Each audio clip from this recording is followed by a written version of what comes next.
የሕዝብ እንደራሴዎች ምክር ቤት የኢትዮጵያ መገናኛ ብዙሃን ባለስልጣን ዋና ዳይሬክተር ሃይማኖት ዘለቀ ሹመትን አጸደቀ። ምክር ቤቱ ዛሬ ባካሄደው 5ኛ ዓመት የሥራ ዘመን 8ኛ መደበኛ ስብሰባ ሃይማኖት ዘለቀ የኢትዮጵያ መገናኛ ብዙሃን ባለስልጣንን በዋና ዳይሬክተርነት እንዲመሩ የቀረበውን ሹመት መርምሮ በሙሉ ድምጽ አጽድቋል። ይህንን ሹመት እስኪያገኙ ድረስ በአዲስ አበባ ከተማ አስተዳደር ስራ አስኪያጅ ጽሕፈት ቤት በምክትል ቢሮ ኃላፊ ማዕረግ የኮሙኒኬሽን ዘርፍ ኃላፊ ሆነው ሲሰሩ የቆዩት ሃይማኖት ዘለቀ በተለያዩ ተቋማት በጋዜጠኝነት ሰርተዋል። ዋና ዳይሬክተሯ አንድ ዓመት ለሚጠጋ ጊዜ ተቋሙን የመምራትና የማስተዳደር ኃላፊነት ተረክበው ሲሰሩ በቆዩትና በገዛ ፈቃዳቸው እንደለቀቁ የተነገረላቸው ሳምሶን መኮንንን የሚተኩ ይሆናል። የኢትዮጵያ መገናኛ ብዙሃን ባለስልጣን በ5 ዓመት ጊዜ ውስጥ ዋና ዳይሬክተር ሲሾምለት ይህ ለ3ኛ ጊዜ ነው። በሌላ በኩል ምክር ቤቱ ከፌዴራል ዳኞች አስተዳደር የቀረበለትን የፌዴራል ከፍተኛ ፍርድ ቤት ዳኞች ሹመትን ተመልክቷል። በሹመቱ ላይ ከሕዝብ እንደራሴዎች የአካታችነት እንዲሁም ከ34ቱ ተሿሚዎች ውስጥ 24ቱ ከፌዴራል የመጀመሪያ ዳኛ የመጡ መሆናቸው ክፍተት አይፈጥርም ወይ የሚል ጥያቄ ተነስቶ ምላሽ ተሰጥቶበታል። በርካታ ዳኞች ናቸው። ወደ 34 ቁጥራቸው የተጠቀሰው 34 ናቸው። 34 ዳኞች ዛሬ ተሹሞ የሚሄዱት ወደ ከፍተኛ ፍርድ ቤት ነው። ከመጀመሪያ ደረጃ ፍርድ ቤት ላይ ነው ተሹሞ ወደዛ የሚሄዱትና መጀመሪያ ደረጃ ደግሞ በጣም ሰፊ የሆነ ስራ የሚሰራበት ፍርድ ቤት ነው። እነዚህ ዳኞች ተሹሞ ወደዛ ሲሄዱ መጀመሪያ ደረጃ ላይ የሚሰጡ የዳኝነት አገልግሎት ላይ ክፍተት ይፈጠራል የሚል ስጋት አለኝ። ትክክል ነው የተነሳው። የመጀመሪያ ደረጃ ፍርድ ቤት ዳኞች ወደዚህ ወደ ከፍተኛ ፍርድ ቤት አሁን የሚያድጉ አሉ። እነሱ በሚመለከት አሁን መሀል ላይ ያለውን ሽግግር ማኔጅ እናደርገዋለን። ከከፍተኛ ፍርድ ቤትም ጋር ከጠቅላይ ፍርድ ቤትም ጋር ከመጀመሪያ ደረጃ ፍርድ ቤትም ጋር ስለተነጋገር ሽግግሩን ማኔጅ እናደርጋለን። ምክንያቱም የመጀመሪያ ደረጃ ፍርድ ቤት ላይ የሚካሄደው ምርመራም አሁን ከሞላ ጎደል ተጠናቋል። ዝርዝር ጉዳዮች ደግሞ ቅድም ባነሳሁት መልኩ ስለሚፈተሽ ያን ፍተሻ አድርገን ስናጠናቅቅ የመጀመሪያ ደረጃ ፍርድ ቤቶችም ዳኞች ሹመት በቅርብ ጊዜ የምናከናውን ይሆናል። ግን መሀል ላይ ያለውን ሽግግር ስራው ችግር ውስጥ እንዳይወድቅ ከዳኞች አስተዳደር ጉባኤ አመራር አካላት ጋር የተነጋገርን ስለሆነ በዛ መልኩ የሚተዳደር ይሆናል ማለት ነው። እነዚህ ዳኞች 34 ዳኞች እነዚህ ዳኞች ላይ ምንም ጥያቄ የለኝም። ብቃት ያላቸው፣ አቅም ያላቸው፣ የትምህርት ደረጃቸው፣ የስራ ልምዳቸው የሚያሳየው ብቃት ያላቸው ነው። እዚህ ላይ ምንም ጥያቄ የለኝም። ነገር ግን አካታችነትና አሳታፊነት ብለን ምን ስንል ኢትዮጵያ የምትገለጸው በአንድ ወይም በብሔር ብቻ አትገለጽም። መገለጫችን ወይም የማንነታችን መገለጫ ከሆኑ ነገሮች ውስጥ አንዱ ሃይማኖት ነው። ብሔር አንድ ክልል ላይ የሚከለል ነው። ሃይማኖት ግን ከክልልም ከድንበርም ከምንም የሚዘል ጉዳይ ነው። ይሄንን ታሳቢ ማድረግ አልተቻለም እስካሁን ድረስ። ከ34 አንዲት ሙስሊም ብቻ ናት ያለችው።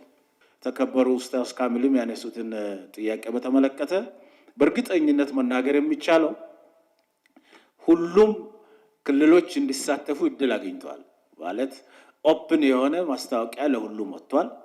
ሁሉም በየደረጃው ያሉ የፍርድ ቤቶች በዚህ ዙሪያ ላይ እንዲሳተፉ እድል ተሰጥቷቸዋል ማለት ነው። ከዚህ አኳያ ኢንክሉሲቭ መሆን የምልመላ ሂደቱ ኢንክሉሲቭ ከመሆን አኳያ የተለየ ችግር የለውም። ይሄ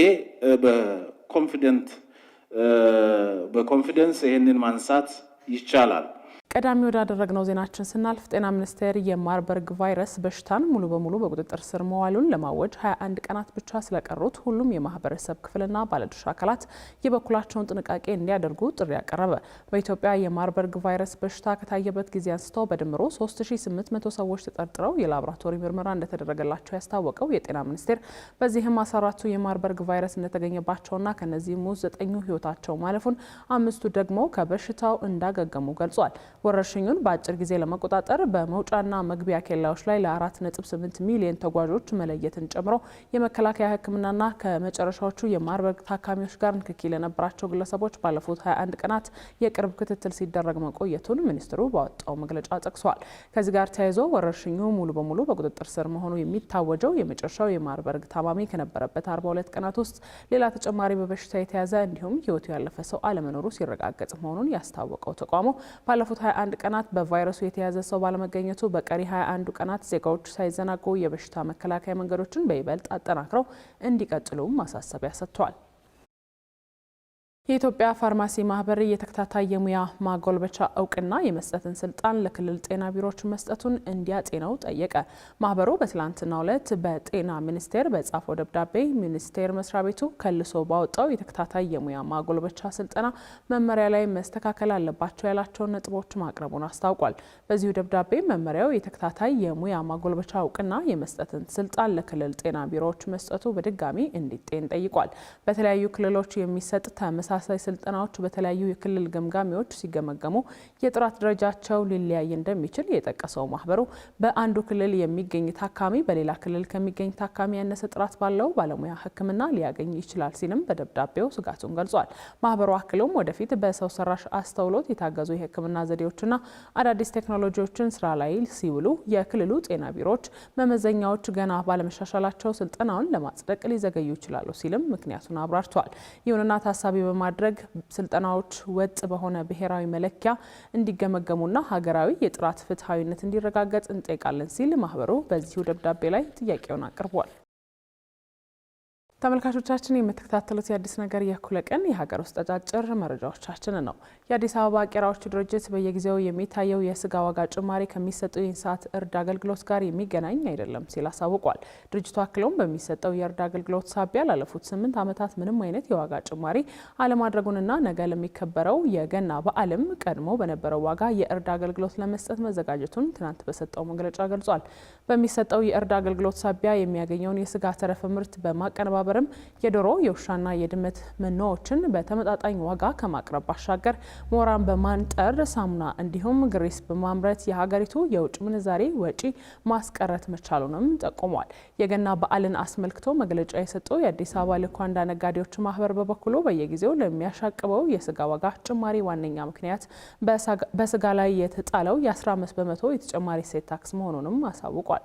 ይኸው የ15 በመቶ ታክስ እንዲነሳም ከሚመለከተው የመንግስት አካል ጋር እየተነጋገረ መሆኑን የገለጸው ማህበሩ በቁም እንስሳት ብዛት ከአፍሪካ አንደኛ ከዓለም ደግሞ 7ኛ የሆነች ሀገር ዜጋዎች በስጋ ዋጋ ውድነት መቸገር አይገባቸውም ብሏል። በመጨረሻም የፈረንሳዩ የችርቻሮ ንግድ ኩባንያ ካርፉር ከሜድሮክ ኢንቨስትመንት ግሩፕ ጋር በፈጠረው አጋርነት መሰረት የኢትዮጵያን ገበያ መቀላቀሉን አስታወቀ። ኩባንያው ከሜድሮክ ኢንቨስትመንት ግሩፕ የቅርንጫፍ ኩባንያ ከሆነው ኩዊንስ ሱፐርማርኬት ጋር የፈርናንቻይዝ እና የአቅርቦት ስምምነት መፈራረሙ ባወጣው መግለጫ ያስታወቀ ሲሆን ይህንኑ ሜድሮክ ኢንቨስትመንት ግሩፕ ባወጣው መግለጫ አረጋግጧል። በስምምነቱ መሰረትም በአሁኑ ወቅት በኢትዮጵያ የሚገኙ 13 የኩዊንስ ሱፐርማርኬት ቅርንጫፎች ሙሉ በሙሉ ወደ ካርፉር ብራንድ የሚቀየሩ ሲሆን ሽግግሩም በተያዘው የአውሮፓውያኑ በ2026 የመጀመሪያ አጋማሽ እንዲጠናቀቅም ተጠቅሷል። ኩባንያው እስከ አውሮፓውያኑ 2028 ድረስ ተጨማሪ 17 አዳዲስ መደብሮች ተገንብተው ለአገልግሎት ዝግጁ እንደሚሆኑና ይህም በአጠቃላይ በሀገሪቱ የሚገኙትን የካርፉር መደብሮች ቁጥር ወደ 30 ለማድረስ ማቀዱንም ነው ያስታወቀው። ይህ አጋርነት ለሜድሮክ ኢንቨስትመንት ግሩፕ በኢትዮጵያ ያለውን ሰፊ የግብርና ምርት ልምድ በመጠቀም እንደ ቡና፣ ሻይ፣ ቅመማ ቅመም፣ አበቦችና ትኩስ ፍራፍሬዎችን ወደ ካርፉር ዓለም አቀፍ የችርቻሮ መረብ ለማስገባት እድል ይፈጥራልም ተብሏል።